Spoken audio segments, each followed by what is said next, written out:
Welcome back to the West End of London. We've made our way to Old Crompton Street. And on Old Crompton Street, you can find all types of boys. You can find curious boys, interesting boys, and then you can find the Jersey boys. The main man is Ryan Molloy. How are you? Good, man. Very good. Yeah, we're definitely a bunch of hey-sexuals over here. So hey! That's what the boys are in Jersey Boys, for definite.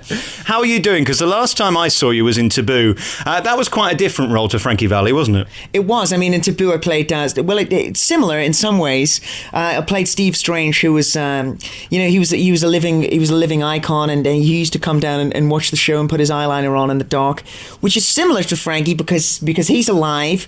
How are you doing? Because this is a remarkable role to be offered in the first place. It's probably one of the biggest roles in the West End because from the beginning to the end you don't stop, and you have to sing the most extraordinarily high notes. I've never heard anything like it. Yeah, man, it's an incredible sing. I mean, there's over 21 songs that I have to sing myself, and it was crazy when I went to see Ron Melrose in New York, and he gave me the list of songs that I had to sing. It was just like, yeah, I thought, oh, these are all the songs in the show. He goes, no, these are your songs. These are all your. I was like, oh right, it's all right, isn't it? But yeah, it's been good. I mean, the rehearsal process, it's been like 4 months. They got me really ready. I spent a lot of time in Nashville with Bob Gaudio, and he helped me so much with the tone and the feel of everything, and getting into the soul of Frankie, and told me some fantastic stories. You know what I mean? Which I'm not allowed to repeat. And if I do, I'll be rolled up in a carpet and dumped in the back of some lorry and never seen again.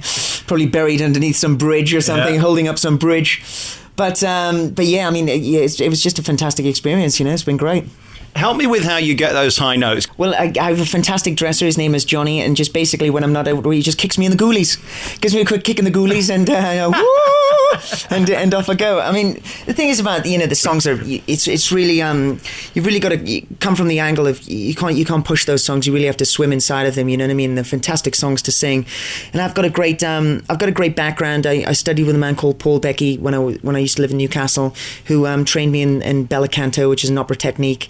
And that was a fantastic foundation. I've been singing, all my life, so it was good. I mean, you always learn new things, and we've got a fantastic vocal coach who's called Katie Agresta, who gives us various things to keep the voice strong, and it's brilliant. She's got this new technique where you just basically pull on your tongue with a little face cloth, and you do all these scales that she's devised, from doing all of the companies, but it really works. It keeps you loose, and she just says, whenever you're feeling a little tight there, just have a little snore, just loosen it up, stay loose. So she's great, man. As soon as you go out, you get, come flying in, when you're 16 years old into Silhouettes, and you don't come off until you're like late 50s in the Rock and Roll Hall of Fame. So I mean, it is a real journey. I mean, it's fantastic for an actor to be able to go on that journey and to find out all those deep dark secrets about yourself over a 2-hour period. It's a great adventure, and also as a singer, it's a fantastic challenge. How paranoid are you about getting a cold or getting ill or not being vocally fully prepared? It must be terrifying because you really are the show.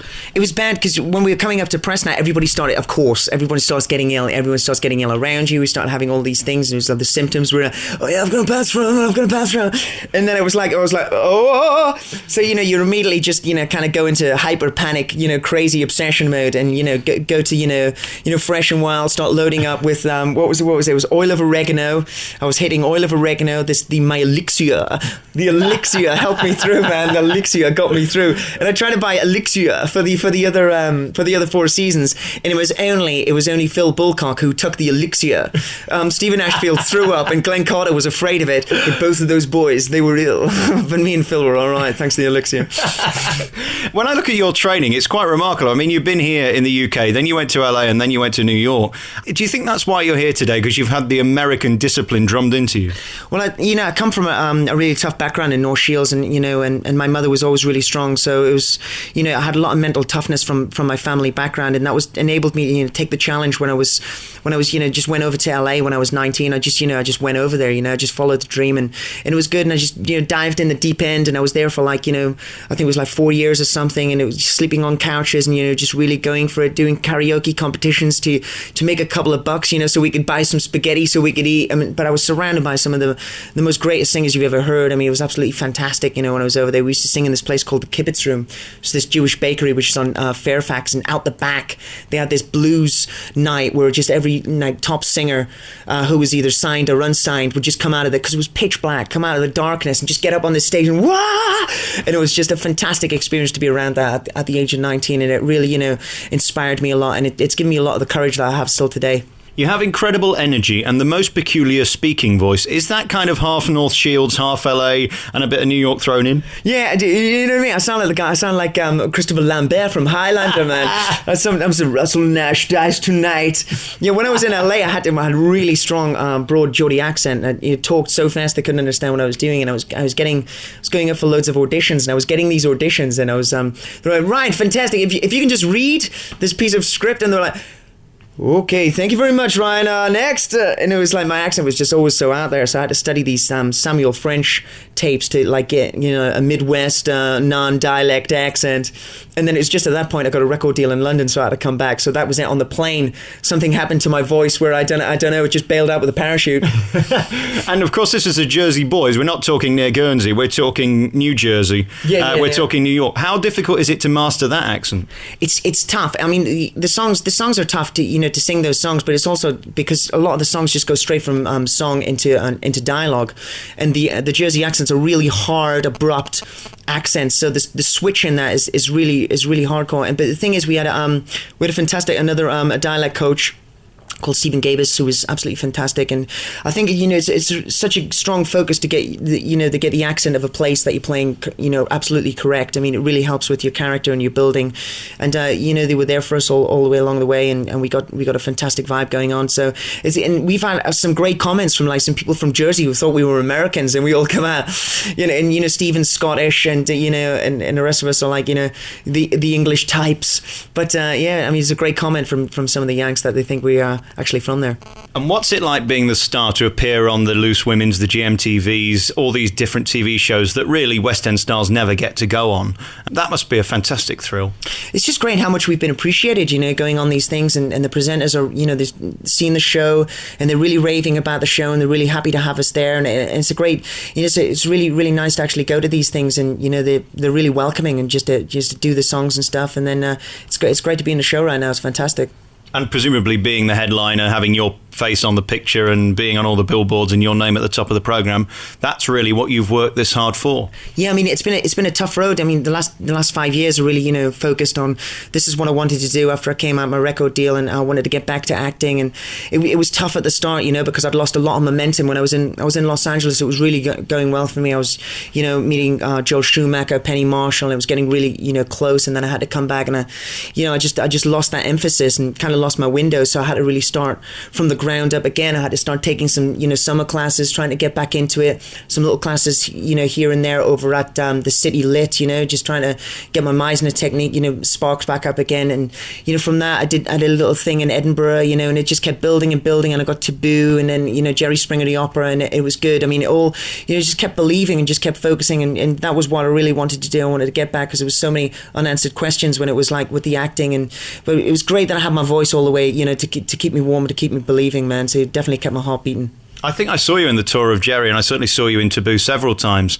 It seems to me all this learning and coaching is somewhat irrelevant, because at the core has got to be a great talent and a remarkable voice, or you wouldn't be here today, would you? Oh, thanks very much, man. I mean, that's the thing. I mean, I just focus on the numbers. You know what I mean? Just trying to make it through the night, and try to, you know, represent the show the best I can, and just, you know, keep my feet on the ground, and just keep it all together. I mean, I think that there was a time, you know, in your life you just get confused about why you're doing it, and you just don't enjoy your tennis, man. I remember when I was watching the guys on Wimbledon, and athletes. I love watching athletes about how they prepare for stuff, and you know how mentally they go into things. And it was like, yeah, and Jimmy McEnroe was like, I wasn't enjoying my tennis. I just wasn't enjoying my tennis. And I was like, there was a time when my tennis, I wasn't loving my tennis. But you got to be really into, you know, your talent and what it is, and try to understand it the best you can. Don't abuse it, you know. And you are together on this road. But you know, when you got that, I mean, it's all you got. You know what I mean? So it's good, man. Just stay focused and believe in it.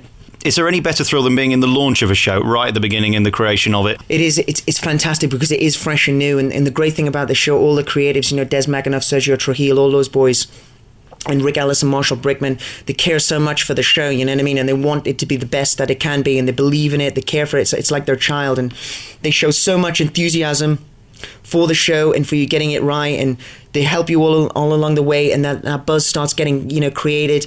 You meeting other people, and it does feel like, you know, when we were putting it together here, like it hadn't been done anywhere else, you know. It felt so new and fresh, and we, you know, allowed to bring our own things to the party, and it was just a fantastic thing that, you know, we could do. And then we hit, you know, the night, and the press night was just awesome, man. It was a fantastic. There was so much, you know, pressure that but we all overcame it, and everybody together as a group really pulled together, and it was a fantastic evening. And then at the end, when Frankie and Bob walked on stage, it was just like, whoa, you know, the emotions were just overflowing, and it was brilliant. I just looked into his eyes when he came on. I was like, oh man, I nearly went a bit Gwyneth Paltrow at the Oscars.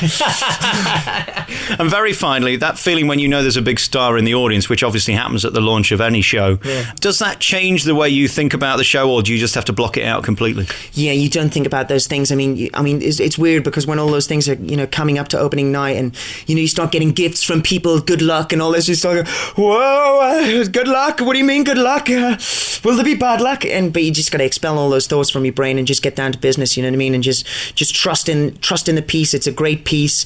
Trust in the people that are around you. You know, I'm surrounded by fantastic performers and actors and singers and musicians, and a great crew that we have here as well, you know what I mean? All the way through, fantastic people at the theatre, and everybody together. You just made that night very special. And bearing in mind what a dump it was backstage at Taboo, what's it like having this palace of a dressing room? Oh no, it was unbelievable. I mean, at Taboo, I think everybody was in the room is about the same size as this. But I mean, it was great fun when I was at Taboo, you know, because I was, all the boys were in the same room and all the girls were in the same room. But I had a great honour of being in a dressing room with some absolutely fantastic actors. I mean, it was right next to David Burt, you know, Paul Baker, you know, Johnny Partridge was in there, Ewan was in there, Boy George was in there himself, you know what I mean? So I was surrounded by, you know, fantastic guys. And, you know, I learned a lot from those dudes, man. It was a great honour, you know, sharing a dressing room with them. But it's good now, you know, you've got a dressing room with you, and you can have a little lie down, you know, when you fancy it, you know, and someone's not going to throw Skittles at you when you're resting. And you can sit on your vibrating chair. What a thing that is. Yeah, it's a gift from my mother, the vibrating chair. I'm very excited about it. But yeah, man, I don't know if it's actually doing more harm than good. I've got more knots in my back than I've ever had before, but it definitely is a lot of fun sitting on it. Yeah. I think you should get a few guys, you know, start renting it out to people in the theatre. Definitely, man. Phil Bulcock from next door, as soon as he finds out, it'd be like a little magic carpet. He loves that shit. Ryan Molloy, you're a complete unique talent, and your voice is just spectacular in the show. I can't recommend Jersey Boys enough. It's one of those rare things that comes around ever so often where you just get a brilliant show. It's still number one on Broadway after 3 or 4 years, and it's going to be here for a long time because it's a brilliant show with fantastic songs and great performers who do justice to the songs, which is all the ingredients you need, really, to make a great show. Yeah, man, it's got everything, man. It's got everything. It really is, you know, just it's a fantastic honour to be involved in it. I can't say enough about it. Everybody's really excited about being in it. Everybody's, you know, all of our producers and everything are really excited how the British audience have, you know, taken it to their hearts, and they have.